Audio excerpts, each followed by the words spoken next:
আসসালামু আলাইকুম। এখন শুনবেন সংবাদ শিরোনাম। শান্তি আলোচনা ইসলামাবাদে যুক্তরাষ্ট্র ও ইরানি প্রতিনিধি দল। আন্তরিক হলেও ওয়াশিংটনকে বিশ্বাস করে না তেহরান। সবার জন্য হরমুজ প্রণালী উন্মুক্ত চান ট্রাম্প।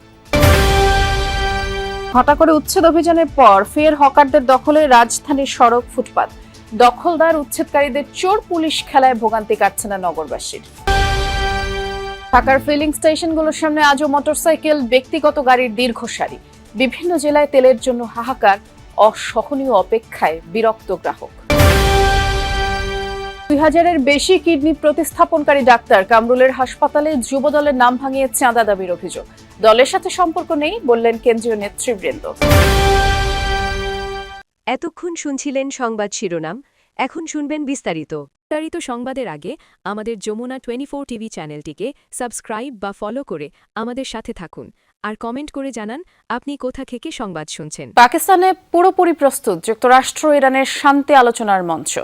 ইসলামাবাদের মাটিতে এরই মধ্যে পা রেখেছে দু দেশের প্রতিনিধি দল। আলোচনায় অংশ নেবেন মার্কিন ভাইস প্রেসিডেন্ট জেডি ভ্যান্স, বিশেষ দূত স্টিভ উইটকফ, ইরানের পররাষ্ট্রমন্ত্রী আব্বাস আরাকচি, পাকিস্তানের প্রধানমন্ত্রী শেহবাজ শরীফ সহ ৩ দেশের শীর্ষ নেতৃত্ব।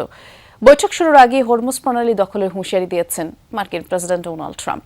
অন্যদিকে চুক্তির জন্য আগ্রহী হলেও ওয়াশিংটনের প্রতি আস্থা নেই তেহরানের, মন্তব্য ইরানের প্রতিনিধি বাঘের কালিবাফের।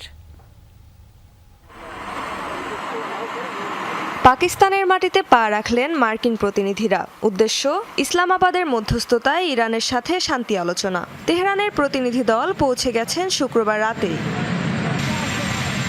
পাকিস্তানের রাজধানী ইসলামাবাদে আজ অনুষ্ঠিত হতে যাচ্ছে যুক্তরাষ্ট্র ইরান হাই প্রোফাইল বৈঠক। স্মরণকালের সবচেয়ে গুরুত্বপূর্ণ এই বৈঠক উপলক্ষে ইসলামাবাদ ও রাওয়ালপিন্ডিতে নেওয়া হয়েছে কড়া নিরাপত্তা ব্যবস্থা। আলোচনায় অংশ নিচ্ছেন মার্কিন ভাইস প্রেসিডেন্ট জেডি ভ্যান্স ও বিশেষ দূত স্টিভ উইটকফ। ইরানের তরফ থেকে অংশ নিচ্ছেন পার্লামেন্টের স্পিকার বাঘের কালিবাফ ও পররাষ্ট্রমন্ত্রী আব্বাস আরাকচি। মধ্যস্থতা করবেন পাকিস্তানের প্রধানমন্ত্রী শেহবাজ শরীফ এবং সেনাপ্রধান আসিম মুনির।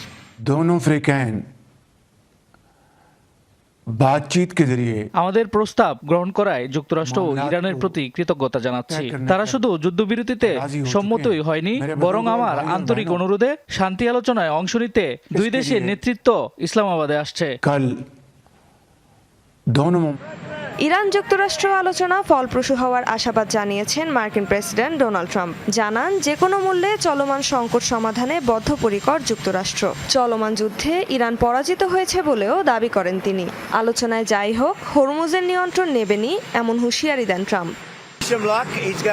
ইরান সামরিক রাজধানীর সায়দাবাদ বাস টার্মিনাল এলাকায় অনুমোদনবিহীন বাস কাউন্টার অপসারণে অভিযান চালাচ্ছে ঢাকা দক্ষিণ সিটি কর্পোরেশন। ফুটপাত দখলমুক্ত করতে ঘটা করে চালানো হয় অভিযান। বুলডোজারের গর্জন, ভাঙচুর, মামলা সবই হয়েছে, কেবল কাজের কাজ আর হয়নি। উচ্ছেদ অভিযানের পর ফের দখল হয়ে গেছে ফুটপাত ও সড়ক। একদিকে জীবিকার প্রশ্ন, অন্যদিকে নগরবাসীর দুর্ভোগ। এই বাস্তবতার স্থায়ী সমাধান কি? কে বলবে এটি রাজধানীর সবচেয়ে ব্যস্ত সড়কগুলোর একটি, অথচ এখানে যানবাহন চলাই দায়। শুধু গুলিস্তানের এই সড়কটিই নয়, ফার্মগেট, নিউ মার্কেট, মিরপুর সহ বেশ কিছু এলাকার সড়ক জুড়ে দেখা মিলবে এমন ভাসমান দোকানের। ফুটপাত ছাড়িয়ে সড়কে চলে আসা দোকান আর হকারদের কারণে পথচারীদের হেঁটে যাওয়ার জায়গা নেই। ফুটপাত ও সড়ক দখলমুক্ত করতে সম্প্রতি 5 দিনের উচ্ছেদ অভিযান চালায় সিটি কর্পোরেশন ও ডিএমপির ট্রাফিক বিভাগ। অবৈধ স্থাপনা উচ্ছেদের সাথে 405টি মামলা আর শতাধিক দখলদারকে আটক করা হয়। কিন্তু অভিযান শেষ হতে না হতে পুরনো চেহারায় ফিরেছে ফুটপাত। এই যেমন মিরপুরের হকার জলিলের দাবি, পেটের দায়ে অভিযানের পরদিনই ফুটপাতে ফিরতে হয়েছে তাকে।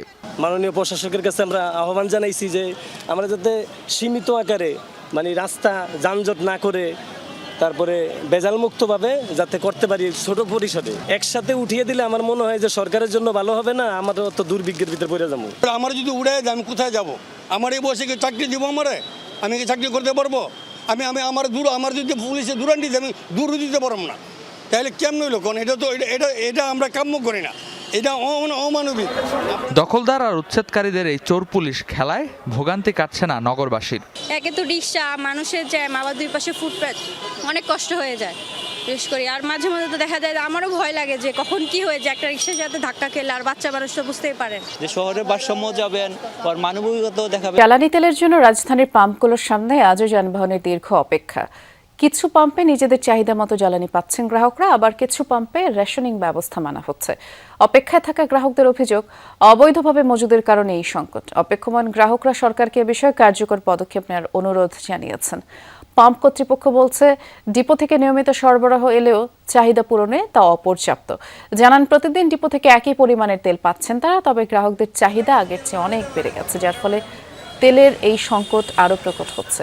এদিকে জ্বালানি সরবরাহ ব্যবস্থাকে আধুনিক, স্বচ্ছ ও ফিলিং স্টেশনগুলোতে শৃঙ্খলা আনতে ফুয়েল পাস অ্যাপের পরীক্ষামূলক কার্যক্রম শুরু করেছে সরকার।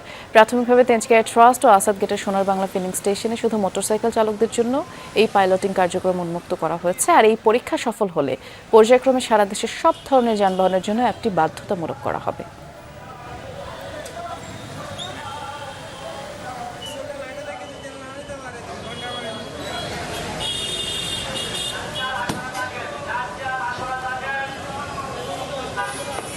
পরেছি 7টা বাজে সিরিয়ালে এই পেস ক্লাবের মাথাতে, এখান থেকে সিরিয়াল পেস ক্লাবের মাথাতে মনে ঘুরে আইসি।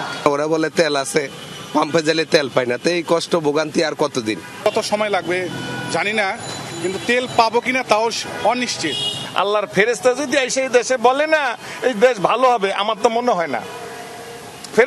মানবিক চিকিৎসক হিসেবে পরিচিত ডাক্তার কামরুল ইসলামের হাসপাতালে গিয়ে যুবদলের নাম ভাঙিয়ে চাঁদার দাবিতে হুমকি দেওয়ার অভিযোগ উঠেছে স্থানীয় এক নেতার বিরুদ্ধে। টাকা না পেয়ে আওয়ামী লীগ ট্যাগ দিয়ে হেনস্থার অভিযোগও রয়েছে তার বিরুদ্ধে। রাতেই খবর পেয়ে হাসপাতালে ছুটে যান কেন্দ্রীয় যুবদলের সভাপতি, সাধারণ সম্পাদক সহ নেতৃবৃন্দ।